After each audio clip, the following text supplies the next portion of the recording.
Hey guys, what's going on? It's Josh JC Alfelto for the Writer's Lens, and today I'm bringing on another special guest, Dr. Robert Snyder, who is a professor at Slippery Rock University in Slippery Rock, PA. He's a former Army officer of 15 years and is also an author, which of course is very important to me in my podcast. So he's the author of a book called What is a Veteran Anyway? Say hello, Dr. Snyder. How you doing today, Josh? Good, good, good. Thanks for coming on this podcast of mine. I'm glad I was able to twist your arm. The the how I got connected with Dr. Snyder is we actually were just at a Meet the Authors event in Hermitage, Pennsylvania, about a week or so ago now from the time that we're doing this, and just so happened to be plopped down next to each other, and just from being in close proximity, we started having a conversation, and I saw that you had written a book and also saw that you were someone that had been traditionally published. You were not someone that was self-published, which is what I am. And that really intrigued me because typically I run into a lot of folks in the creative, what do I want to say, creative circles that I run into are self-published authors because so many people are doing that. So I thought it was really cool running into somebody that has found a way to break through the traditional publishing mold and get in there with an agency and with an actual traditional publisher. So one of the big reasons why I wanted to bring you on. So thanks again for being on here today. I really appreciate it. Yeah, no problem. So glad to be here. So tell us a little bit about your book then, sir. I know I gave you a little bit of an intro, and what inspired you to write a book called What is a Veteran Anyway? Yeah. Well, first of all, we'll start with how I even got into writing children's books. Okay. As an elementary school teacher, because I finished my college degree with a degree in elementary education. And I remember the first school I was teaching at out near the Philadelphia area, we brought in this author to do an assembly. And I saw that and thought, wow, that's really cool. That's something I think I would want to do someday. So it's kind of like, even though you're an adult, someday when I grow up, this is what I want to be, type of things. So I had the seeds planted back then, and I had some interest in science, which is what I normally teach. So I put together a few manuscripts that were sort of science-oriented, but they weren't really anything of quality or substance, and the market was just flooded with science materials. So that kind of just sort of went on to the back burner. But what it did do was it gave me the practice writing so that when I found my niche, I found my sort of target content, that it kind of made it come together much easier. So the idea of coming up with this one happened when I was actually deployed in Iraq, and most of the time our operational tempo was really pretty quick, so you didn't have time to just sit and reflect and write and that type of things. But there were also chunks of time when things were sort of down and you had time to read books or do whatever. So I specifically remember we were dealing with a really bad sandstorm. I mean, sand was, rushing in from underneath the bottoms of the tents. We really thought the tent was just going to take off. Wow. And I just got to thinking, this is kind of surreal. I'm sitting here in the desert in Iraq, and my students back home are going to be asking me when I go back, what do we do here? What's that even all about? So it was right then and there that I took out a pen and paper and I started to draft the first copy of this book. Now, this was in 2003. This was when the war first kicked off. We were the first military police battalion into Baghdad. So in 2004, I wrote that book, and I wrote several other ones too, one of which will be the next one coming out. And I didn't think much of it, just sort of put those notes away. And when I came back from Iraq in 2004, I was like, okay, so now here's my time. So I tried to take the approach, and I don't know, for people writing in other genres, but in the children's book world, there's a company called the Children's Book List, Children's Book Publishing List, and they list all the publishers, the regular publishing houses that will seek manuscripts from unsolicited authors. So what I did is I took that list, I printed it out, I went through and I highlighted all the ones that sort of looked like they fit the kind of books that I was writing, that accepted, unsolicited manuscripts, and then I started that process of sending it out. This was, again, 2004, so we didn't have all the electronic email was there, but it wasn't a main mode going on. So yeah, it's hard to I believe that started was just that close ago. I was only 10 plus years ago. I mean, it's amazing. Yeah, and it was the old-fashioned way where you put a copy of the manuscript in an envelope, you took it to the post office with the cover letter in there, Wow. And most of them stated right on there that, it could not be a multiple submission. So you couldn't just send out to a dozen or more publishers at once and hope, it resonated with one of them. Mm-hmm. You had to send to one, wait till they reviewed it, which sometimes was a 6-month process, and then wait for that rejection letter to come back before you could put another envelope together and send it out. Wow. So I went through that process probably for about, I guess it was just a little under a year. Actually, it was pretty lucky the first time through. I found a publisher out of Chicago, and Champion Press, and she was interested in all 4 of the books that I was sort of promoting in that set of manuscripts. And we met in New York City, signed a contract, and everything was set to go for this one, What is a Veteran Anyway? Mm-hmm. She had an in-house illustrator do the illustrations. It was about to go to press, Mm-hmm. and she went bankrupt with her company. Wow. And sent me everything back, including Wow. the illustrations that were done. But the piece of information I did not have was who the actual illustrator was.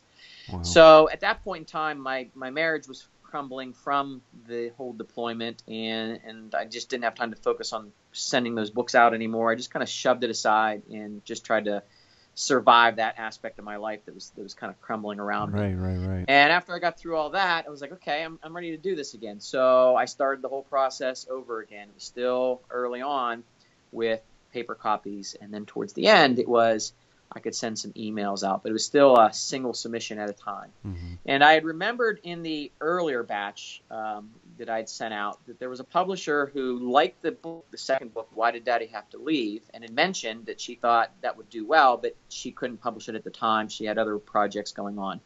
So I thought, well, okay, here was a person that was interested in it. Let me just tell them it's still there. Right. So I sent it back to Blue Marlin, and she was kind of shocked that it was still available, and at this point in time had the opportunity to look at it. And I actually convinced her to, no, wait a minute, let's look at this other book first, because I'm thinking audience-wise, a book about veterans in general will have a larger audience than a book called Why Did Daddy Have to Leave? Mm-hmm. Geared more specifically for kids dealing with the feelings of a deployment. Wow. So I asked her if we could do the What is a Veteran Anyway first, because I thought that would reach a larger audience. And she agreed, and we put that together. And even though I didn't know who the illustrator was, it turned out to be a blessing, because she was able to get Ron Himmler, who is a very esteemed illustrator in the children's book business. You want from to take Cleveland. a look at work. Exactly. From He's Cleveland, from my home, from where I'm He's at. in Arizona now, but he had done a really nice book by E. Bunting called The Wall, about the Vietnam War Memorial. Mm-hmm. And I think his ability to do that and his interest in the military part with that resonated with him, and he decided to do this one as well. And you've seen the cover of it, so you've seen in the illustrations. He did a magnificent job. Mm-hmm. So he is also doing the current one, Why Did Daddy Have to Leave? That is in draft stage right now. That's awesome, man. I mean, that's such a great story just overall, because, I mean, even though it's a little over 10 years ago that you went through this whole process, I mean, the whole idea to me, actually, now, considering I started this whole path of mine probably about 5 years ago now, I would say, getting published and self-publishing. The whole daunting aspect of sending out a letter and having to wait 3 to 6 months to even get a no or a yes just seems like an eternity. And I know that's why a lot of people have turned to self-publishing, because of the fact that going out to an agent or going out to a big publisher can take a long time. And I think we all want answers right away. But that was the way we had to do things. I mean, that was the way we had to do things 10 plus years ago. So I really give you a lot of credit for being able to go through it that way. And obviously having a good idea that, someone wanted to back and get behind. So that's just great. Now, I know that Blue Marlin is out on the East Coast, or out in New York and whatnot. Now, were there other than agencies and publishers that were interested, though, or that you got like no's back like in tandem, or like what was the whole process then there as far as? Well, it was a steady stream of no's for quite a long period. I have a whole binder still full of them, just because most houses will publish anywhere from 3 to 6 children's books a year, mm-hmm. and they're probably getting volume of hundreds, if not thousands, of submissions a year. So you really have to have something that stands out, something that's different. The thing that resonated in this particular case with Blue Marlin was when she looked back, our publisher looked back and did some research, she realized that there were some books out there about veterans. Mm-hmm. None of them had been written by a veteran. So the Oh, credibility no that I kidding. brought to the work, having served and been overseas, and Hmm. actually having written this book while overseas, kind of made it stand out on its own accord Mm-hmm. right there. So I think the biggest advice I could give to people listening to this that are aspiring to get published is, Mm-hmm. number one, don't give up. A no from one publisher doesn't mean your work's not good. It just means it's not fitting what they're looking for, Mm-hmm. to keep at it. And the second thing is to find that niche, find that thing that makes you unique. And you have to be the one to sell that to the publishing houses. You have to explain to them why yours is different, and Mm-hmm. how you're going to be able to help them market it Mm-hmm. based on those differences. And that sort of made the difference for me when it came to both the first publisher that accepted it and the second. I mean, that's actually awesome, and I'm glad you brought up all those things about not giving up, because when I first actually wanted to get published, I tried the traditional route, and I got so many no's like initially that it was really demoralizing. It was like, man, I mean, Very, is there? Yeah, yeah, yeah. And some of them, it was almost like automated responses on their emails. It was just, oh, I'm too full. I have too much volume as it is. I can't take any more projects on, because I write science fiction.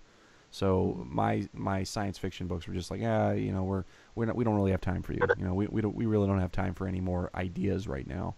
So it can be very, very disheartening to yeah, constantly get a no being sent back to you over and over and over again. yeah, I thought it was unique, though, how you said how there were a lot of books about veterans, but not necessarily written by a veteran. And I think that most people would say that when I think of a book written by a veteran, I may not think children's book. I may not think children's book at all. I think perhaps a memoir, or perhaps almost like a documentary type style of, these were my experiences. This is my personal journal of what happened during my time overseas or wherever I was. So that also was kind of, I will tell you, that was intriguing to me, just sitting next to you, getting to know you a little bit better, and just kind of seeing what the story of what you'd put together as far as a children's book was concerned. I thought that was very interesting. So I could see why that someone would have had an interest initially in your book.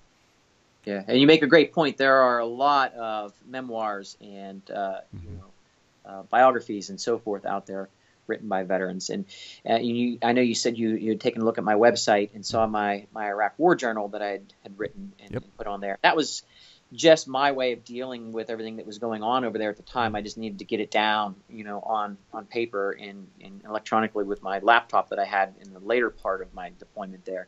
But when I looked at that, it was daunting for me to figure out, how do I make that into a book to sell to adults, because the only thing I know in my background is kids, teaching kids. Hmm. And that's where it connected with that earlier seed of seeing children's book authors coming and doing assemblies, where I thought, that's something I want to do. Hmm. And then marrying that up with the experience that I had as a veteran, particularly in Iraq, and saying, aha, here's the perfect balance now of me individually, that worked for that. And that's where people need to find, they're got to be unique some way Mm-hmm. from every other individual out there. And they need to kind of exploit that, similar to what I did with going the children's route with it. That's great. That's really great advice, Dr. Snyder. I think that's hitting it home right there, because I think so many people want to be copycats because they see someone that is successful in some aspect of writing, or perhaps has a message, and they want to be able to do the exact same thing. And they may not necessarily go, well, maybe my story is more unique than what this person has already done, because you want to have you want to have your own voice, but you also want to be able to portray yourself as having your own voice. So I think that's actually that's good stuff.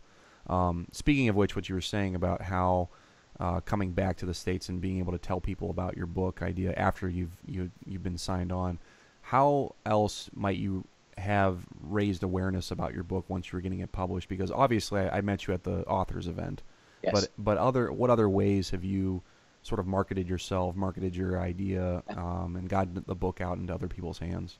Well, one of the things that I pledged to really help Blue Marlin do, because it is a smaller publishing house, is, and part of the way I marketed again was, kind of saying, here's how it's unique. Here's how I can also help with the marketing.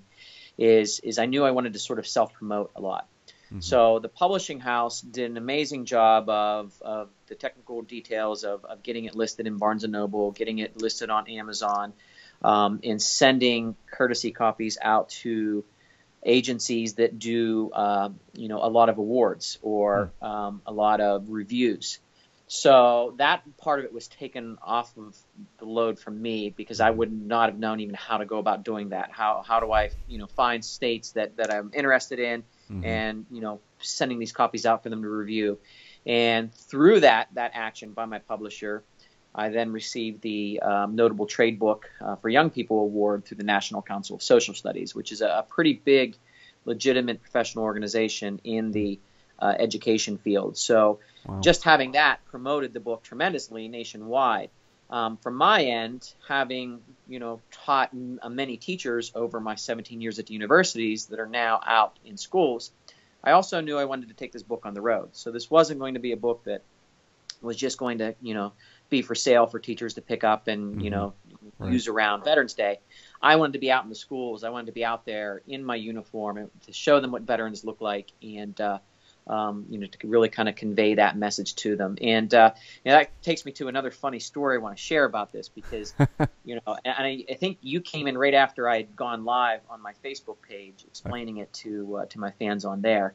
But I wear my desert uniform, which is now outdated. So, it's basically like a Civil War reenactor. It's just an Iraqi. It looks good though. It looks very impressive. It's an authentic uniform. It wore its threads out in Iraq for sure. It was one of the 4 uniforms that I rotated in and out during that year.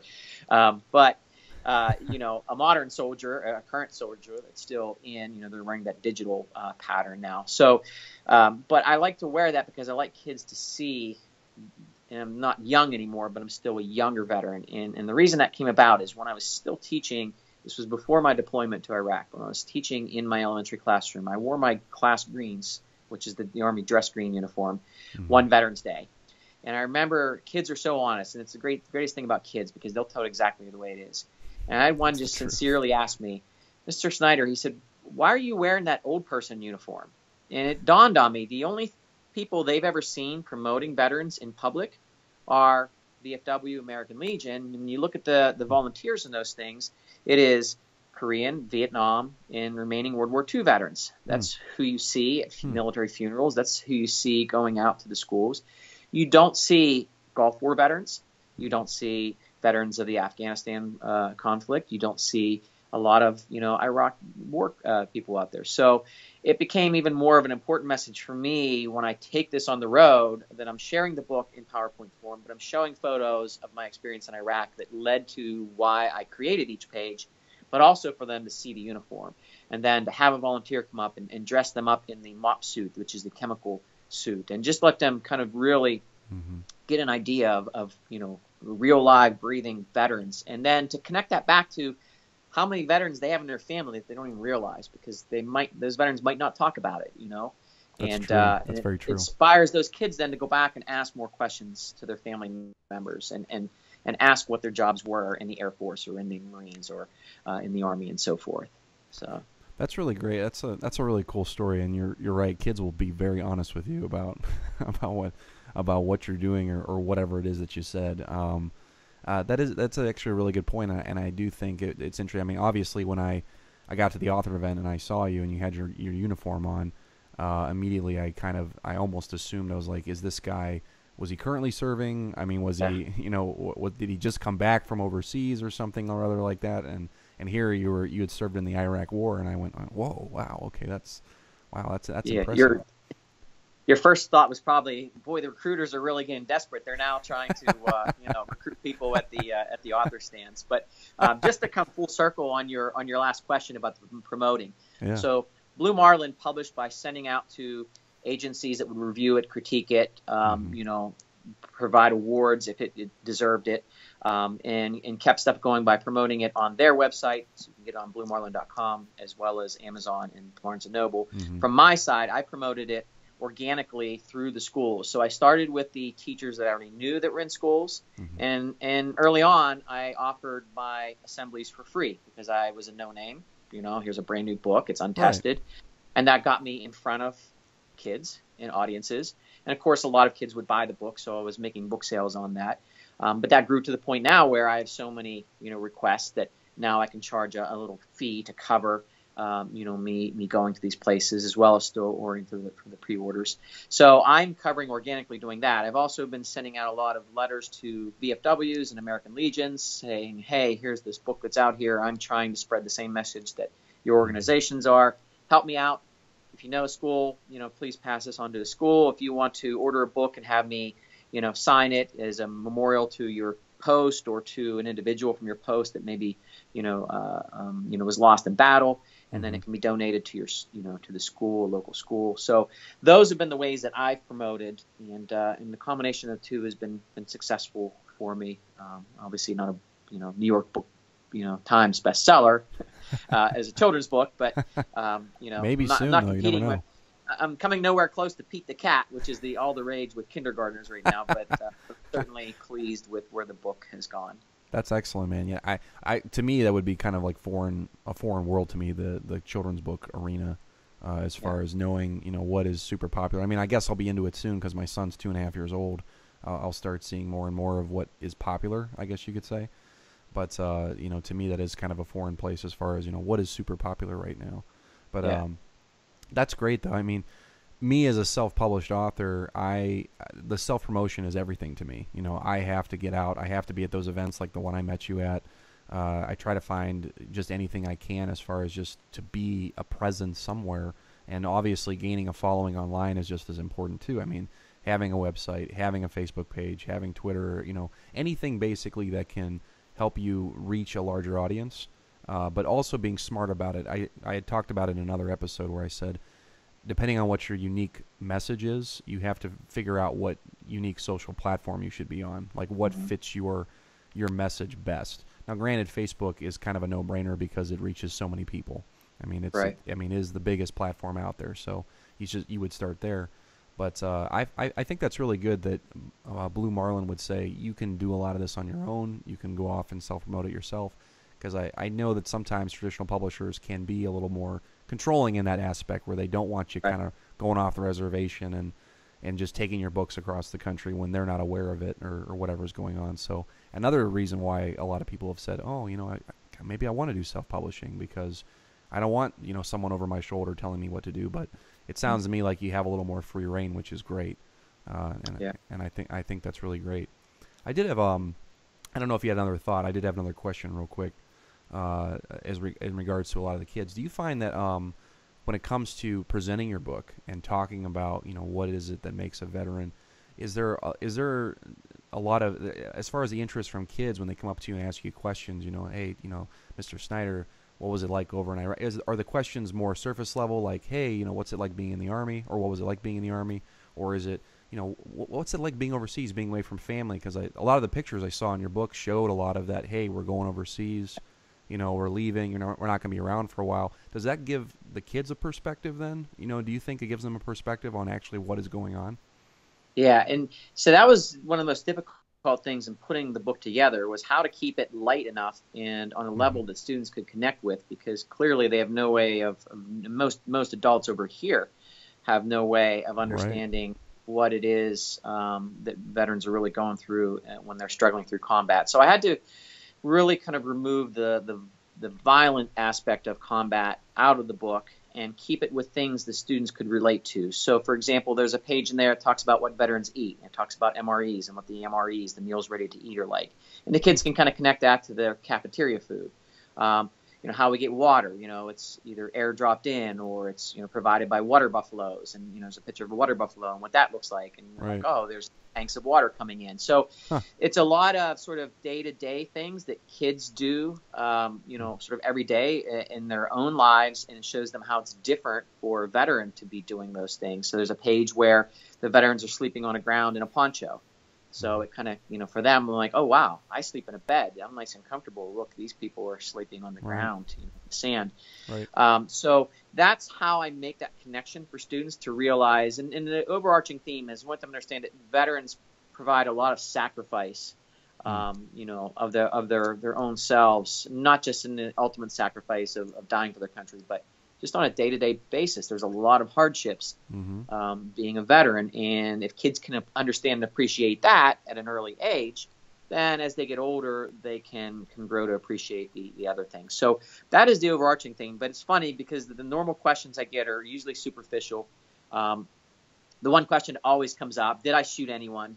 So I have to explain to them I was a military police officer, and while we were armed and locked and loaded, and in my particular unit where we were at, we were still apprehending a lot of looters and things like that. It was before the insurgency really picked up. So while there were, firefights and there were, IEDs, that some of us were running into,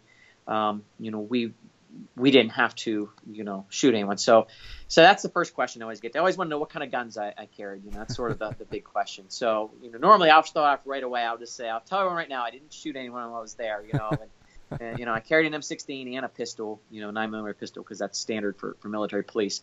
But, there are some kids that think a little deeper, and they will ask those questions. Well, were you sad that you weren't home with your own kids? Because, they learned through the book that, my kids were 4 and 7 at the time. So, oh, wow. And talk about them that, the hard thing for me being a dad was I wasn't there for their birthdays. I wasn't there for Christmas, and right. Talk about those kinds of things. So there are some students that will ask deeper level questions, but usually it's like, yeah, what's your favorite MRE? What kind of, what's your favorite ammunition? Did you ever, ride in a tank? But that's how kids learn about the world around them. So, I entertain all those questions, and it's good stuff because it's got them dialoguing. But I always try to send them back home with questions in their family to see, okay, where are the veterans in your family? Because a lot of you have these superheroes that are in your family, and you maybe have an uncle that, doesn't talk about it, but maybe if you ask them, he'll, give you a little bit of information about it if you're being asked. So cool. That's kind of where that goes. I feel so much better, Dr. Snyder, that I didn't ask you those questions when I met you. But now you have the answers. Yeah, now I have the answers. In a roundabout way, I got you to answer my questions. Yes. He didn't shoot anybody. He had that kind of gun, just all that kind of stuff. I think I did tell you. I just elaborate on a couple of stories, though. So, yeah. When we first deployed in the country, and you and I were talking about this, I was supposed to be in a contingent coming in from the north, and that changed, and we went into Kuwait, and our equipment was still on a boat in the Mediterranean, but everything was falling apart quickly in Baghdad because the 3rd Infantry Division swept through so quickly. They were, originally planning for 3 to 4 weeks, and it was, literally just days for them to ransack the whole way there. And ransack, I mean, be able to gain the ground, not, destroy civilians and that type of stuff. But there was a lot of looting. The people were seeing that as an opportunity for lawlessness. So, and this was also when the first remnants of, the terrorists were coming in for jihad. So at this point in time, we had a lot of civilian truck drivers bringing food, supplies, medical equipment, mail, and so forth into Baghdad and north. And they were being hijacked by these terrorists and beheaded on YouTube videos. So the early plan for us was, let's take these MPs. Yes, they don't have vehicles, but they do have their weapons. So let's put them shotgun with these civilian truck drivers, and let's send them, to provide security. And that worked out great. It was interesting. I remember I was with a guy. His name was Tank. That was his nickname, Tank. And that's fitting. And he was just an everyday civilian truck driver from the U.S. that saw this as a chance to make good money, not realizing how dangerous it was going to be. And we did this journey 2 days up through Baghdad, north to Balad, and 2 days back. And it brought a whole new sense of what was really happening there. So we were then, a couple weeks later, airdropped in to take over the jails and prisons. And we had hot-wired a bus to use to transport prisoners in. And there was another captain and I, and we had the driver with us, and we're taking this bus to our prison. And it's an empty bus. And we have the radio cranking, and we're just being silly in here, just a chance to let down. And we're just kind of jumping around on the seats. And we get to our prison, and we realize there's bullet holes that weren't there at the beginning all across the bus windows across the side. So we were being shot at, literally, and didn't know it because you can't hear the sound of a bullet when it's coming at you. Wow. You just hear the thud of it hitting. Wow. But because we had the radio cranked up, listening to some music on one of the Iraqi stations, we didn't hear that. So that was the wake-up call to say, hey, we got to take this serious, that this is not a joyride no matter where you're at or what you're doing. you've got to be vigilant constantly. So that kind of changed things right then and there as far as what we were in for, and constantly sort of being, on patrol, so to Wow. speak. That's amazing. I mean, I just, to me, I can't fathom in a way, obviously, since I don't have any of those experiences to speak to. So, uh, sometimes for me, I've thought it's difficult for me to get up in the middle of the night with my 2-year-old. But considering what you guys have had to go through, I find it incredibly commendable. So, thank you again. I mean, I'll thank you again before this is over, but thank you again then for that service, then, Dr. Snyder. I wanted to lead that into a question about just getting back to the book, as far as wanting to write a book about veterans, and you alluded to the second book that you wanted to do, which was about, why did Daddy have to leave, and as far as where that is in the process as to, when it's coming out, where it will be, what it's going to be available with, Yeah. That kind of thing. Yeah. So again, this was another one that I wrote while I was in Iraq in 2003, and after, with the success of this book, I approached Blue Marlin again and said, "Hey, this was the one you were originally interested in. You caved to my decision to go with What is a Veteran. What do you think is now the time? Do you want to go ahead and do this?" And they said yes. And we're like, "Great, can we get Ron again?" And they checked with him, and he was on board to do another one. So it's interesting, probably for you as a writer of novels, to look at a book that's 32 pages and say, well, there's 3 sentences on each page. I knock this out in 15 minutes a day, and I'm writing for a year and a half. But it's amazing how many edits still have to go into that, because the less words you use, the more selective you have to be about the message that those words are conveying. So in some ways, I've found it much tougher than, for example, writing chapters of my dissertation. That's the only thing I can compare to your sort of world as far as writing a novel. I have to be much more precise with that wording. So there's a lot of back and forth on edits to the wording. And then that wording then goes to the illustrator, who is not a veteran, who does not have those experiences, and he has to try to visualize what I'm visualizing through the text that I gave him, and to put those illustrations together. And those come back in just a black and white draft. We have those ones back. I received those about 3 or 4 weeks ago, and I had time to then look at each one. And it kind of is a hard thing for me to do, because here's this man who's so talented that, I can tell just bled his heart into these drafts. And for me to nitpick and say, well, we really need to change this page because, you have the American flag on the wrong sleeve. But at the same time, that stuff's important for veterans, because attention to detail is everything you learn from basic training. So I don't want a book going out there that's going to portray military soldiers if everything is not completely correct. So that's the give and take now that's going on. Is he's got a good vision for some of these pages, but I've got another vision, and then the publisher has what they want to see come together on this. So it's this sort of magical mix of 3 different people compromising, and you're married, so you know what compromising even as 2 people sometimes can be. So it's kind of a neat mix to look at that and to see the ideas that everyone has, and then just to see that commonality come full circle. Back to the first book, What is a Veteran Anyway? When the cover came out, Ron had done 3 different cover options. And I wanted the one that looked the most rough and tough and military, because that's my mindset is, want this just to look, really BA. And my publisher looked at it and said, no, I'm going to override you on this one, because this one has a grandfather in here walking with the kids, sort of telling the story, about a veteran. And I was like, oh, that makes so much sense. Look at the audience. We're looking for kids. We're looking for veterans. They're going to buy it for their kids. And that made perfect sense.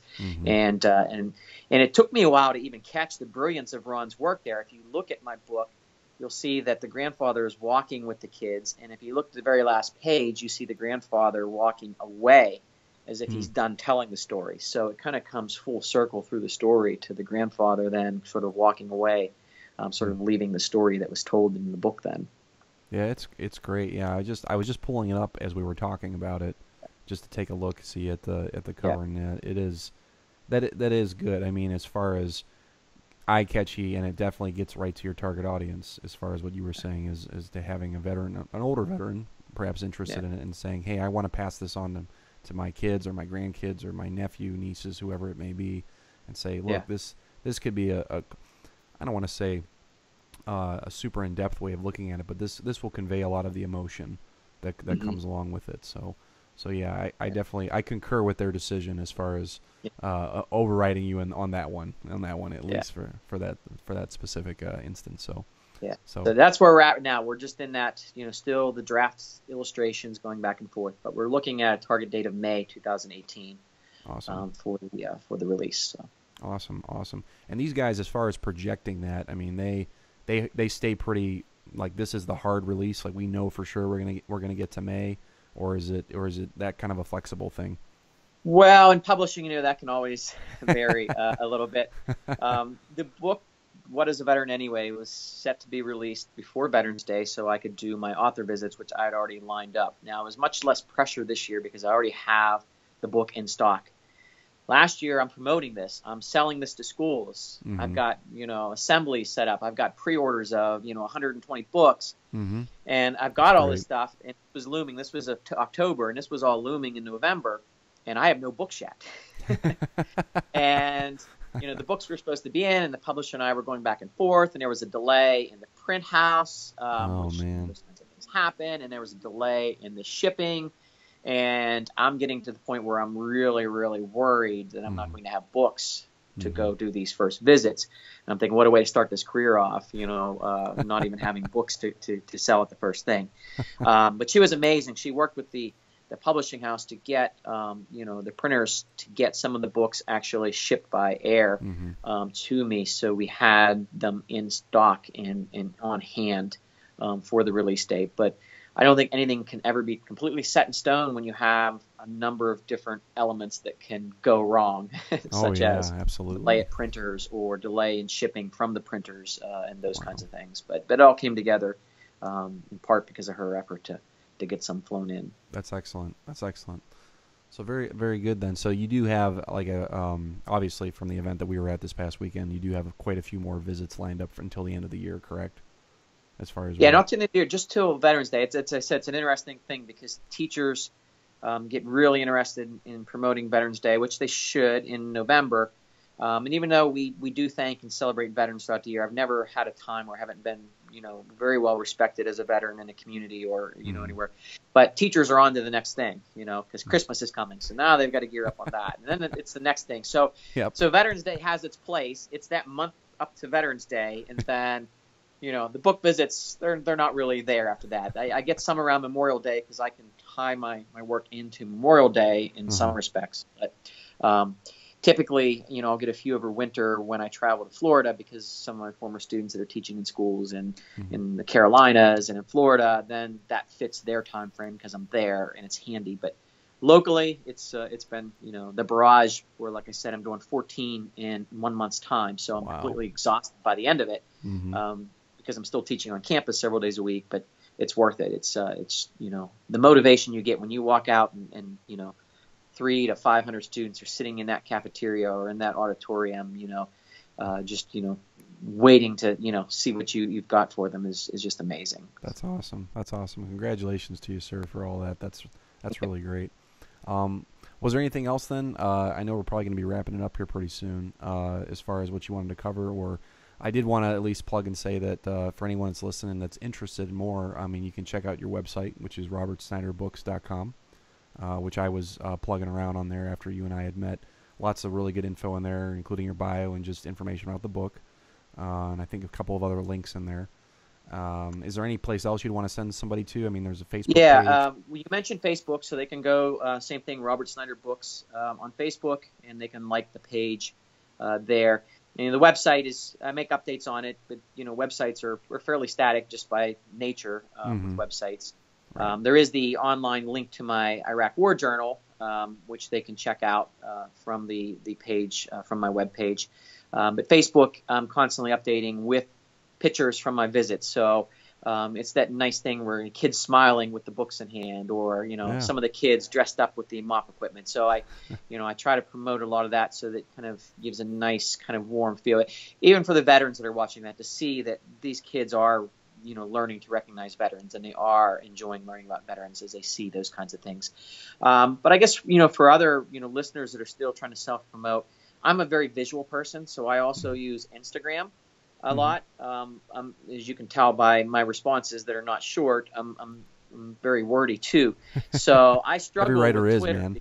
Every Yeah, writer is. I struggle with Twitter because I just can't keep my stuff short enough. Thank you. I love that. I love the tweet. fact that you don't like Twitter, because I can't. Yeah, so I have an active Twitter page, but typically, and I'll be quite honest here, my tweets all basically stem around, here's what I'm posting on my Instagram page. Yeah. Here's my nice little blurb about it, and then here's swiping the button that says post it to your Twitter too. So they really get the first sentence of, a 5-sentence blurb that I'm putting with the photo. But Instagram is the other one that I use. I hear a lot of people say, well, the more platforms you get on, the more audience you can reach. But I found you can really burn out trying to reach everything. I have a Snapchat account. I'm just not good at Snapchat. I know I'm too old, I guess, to understand the thrill of the filters. I mean, yes, they're funny sometimes, but I don't see a place for that for me. And in my uniform with dog ears, and things like that. So I'm right there with you, though. I'm right there with you. Yeah. So I've learned to pick and choose the media that I'm strong at. I have a Pinterest account, and I really want or need to get more into that one because my audience of teachers use Pinterest a lot for ideas for lesson plans. That's right. But I have a pin board of recipes, and that's about the extent I've ever used Pinterest. And sometimes I feel very awkward and I can't figure this out, and it should be so simple. So it's just not as intuitive to me as some of the other platforms. But that's my goal, is to maybe get better with that one. But again, back to the message, you don't have to be active on every platform. Reach the ones that are strong for you. If you're not a visual person, don't waste time on Instagram. Do your Twitter, do your tweets, do Snapchat or whatever that works for you. But you don't have to plug them all. Plug the ones that work for you. Awesome. That's great advice. Coming from a teacher, that's good. Coming from someone who probably knows a little thing or two about teaching people what's right, what's wrong. So awesome. Well, thank you again, for being on my podcast, Dr. Snyder. This has been an absolute pleasure. Thank you for all your insights as well. Again, really enjoyed just getting to catch up with you again. And I wanted to thank you again for your service, sir. Awesome admiration coming from me as far as what you've been able to do. So thank you again. Okay, thank you very much. I was pleased to be on, and it was great to get to know you. And I think that's one of the big benefits from those kinds of events is you network and you meet so many other people. So I wish you the best in your career, and I'm sure we will be in touch quite frequently as we keep bouncing ideas and so forth off of each other. Absolutely. I look forward to it. All right. Thank you, sir. Okay. You have a good night. You too.